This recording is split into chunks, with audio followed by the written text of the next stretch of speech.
The strange thing about modern fame is that disappearing quietly can be more dangerous than failing loudly. An actor can survive bad reviews.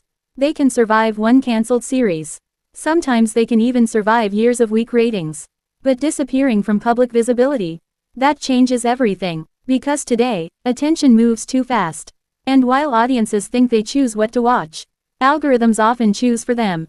This is where the situation around Seçkin Özdemir becomes extremely interesting. Because his career reveals a contradiction that modern entertainment still struggles to solve.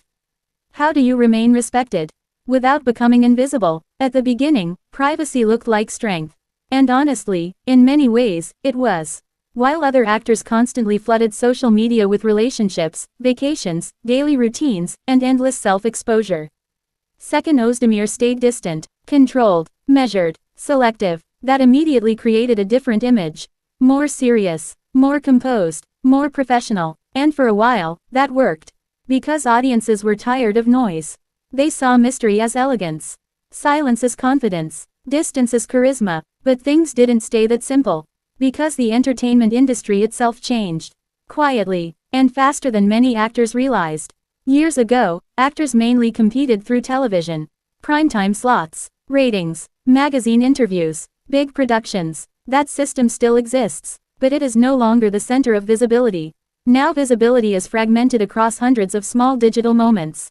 Short clips, TikTok edits, Instagram algorithms, fan reposts, reaction videos, YouTube shorts, trending audio, search behavior. And this changed the definition of relevance completely.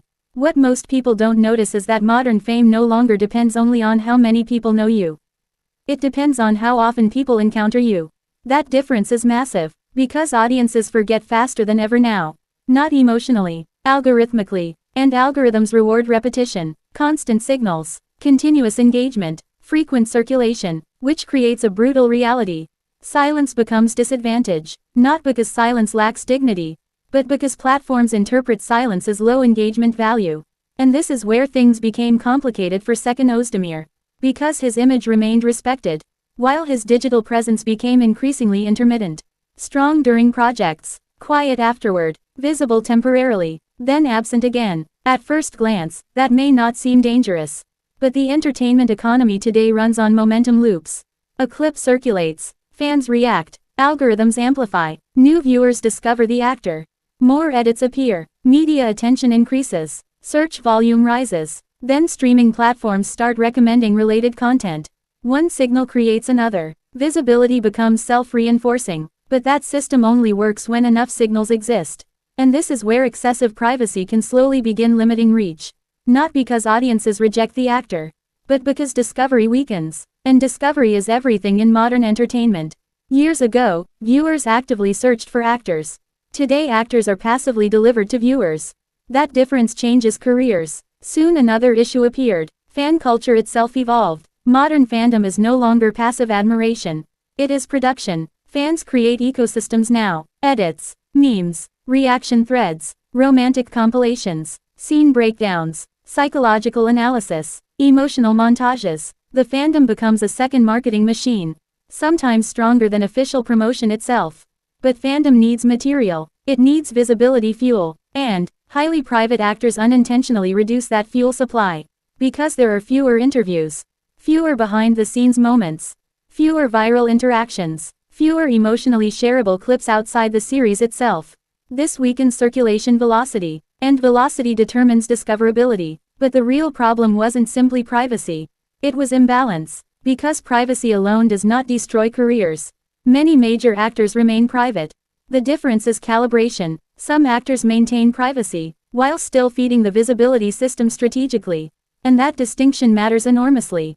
Because the strongest modern stars understand something very important. Visibility and overexposure are not the same thing. That confusion destroys many careers. Overexposure creates exhaustion, but underexposure creates disappearance. And modern entertainment punishes disappearance much faster than before.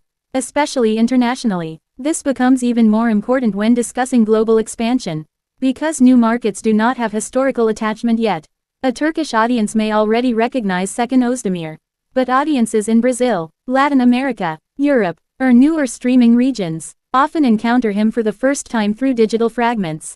one emotional scene, one edit, one interview clip, one viral romantic moment, one trending monologue. That single moment can trigger global discovery. But if the ecosystem produces too few discoverable moments, international expansion slows dramatically, and this is where algorithms become brutally important. Algorithms do not measure talent directly. They measure signals, watch time, shares, comments, replays, engagement loops. An actor can be extremely talented, but if fewer digital signals circulate around them, platforms simply distribute them less aggressively. That creates an invisible ceiling. Not artistic limitation, distribution limitation. And this changes audience psychology too. Because audiences begin associating visibility with relevance.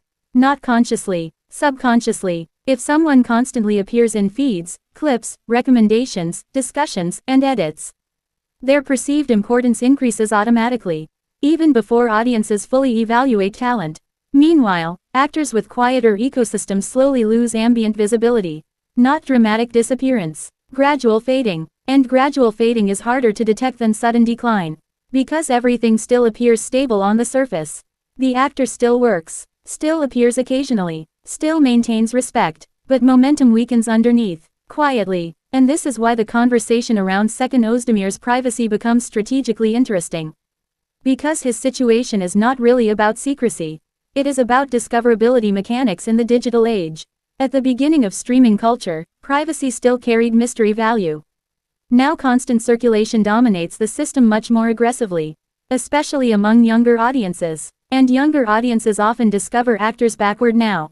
Not through full series first.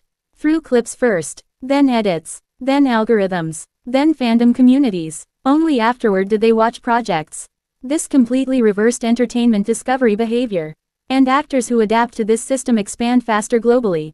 But things become even more complicated when brand identity enters the conversation. Because suddenly another risk appears. What happens if Seçkin Özdemir becomes too visible? That could damage the exact image that makes him distinctive. His calmness, his restraint, his controlled public aura. If he suddenly switched into hyperactive celebrity behavior, constant posting, relationship, exposure, daily lifestyle content, it might actually weaken his brand identity. And this is the twist many people miss. The solution is not becoming louder. It is becoming strategically present. That difference matters, because visibility can be controlled, curated, selective, intentional. An actor does not need to expose private relationships to remain discoverable. They can increase circulation through thoughtful interviews, behind-the-scenes material, craft discussions, short-form performance clips, cinematic photo shoots, project-focused social content, enough to feed the algorithmic ecosystem, without destroying privacy boundaries. And this middle path may actually fit Seçkin Özdemir perfectly, because his brand already aligns with the curated presence model. Sophisticated, controlled, professional. The issue is not identity. It is frequency. A slightly stronger digital rhythm could dramatically increase discoverability without changing who he is. And in modern entertainment, tiny adjustments in visibility can produce massive long-term differences. Especially globally, because every additional signal creates compounding effects. More clips, more edits, more searches, more recommendations, more international circulation, more fan ecosystem growth, more platform relevance, and eventually, more leverage, because visibility itself becomes bargaining power. What most people don't notice is that entertainment today operates almost like a permanent election. Actors compete continuously for attention. Even between projects, silence creates space, and space gets filled by others immediately. That's why some actors remain constantly present despite average projects. Their ecosystems never stop circulating. Meanwhile, more talented actors sometimes disappear from mainstream discussion simply because their visibility flow weakens. And this may be one of the most important strategic crossroads in Seçkin Özdemir's career moving forward. Not whether he should abandon privacy, but whether his current visibility level is enough for the modern attention economy. Because talent alone no longer guarantees circulation. The system rewards visible talent, not hidden talent, and this is where the real answer finally appears. Is privacy hurting Seçkin Özdemir's visibility? Not directly. Privacy itself is not the problem. In many ways, it protects his image, protects his professionalism, protects his long-term credibility, but excessive distance inside an algorithm-driven entertainment system can absolutely slow momentum. Slow discovery, slow international expansion, slow fandom growth, and eventually slow cultural relevance. The strongest path is probably not total exposure, and not total silence, but calibrated visibility, enough presence to remain discoverable, enough restraint to preserve identity. Because modern entertainment no longer rewards only mystery, or only exposure, it rewards balance between both. And the actors who master that balance usually become the hardest to ignore.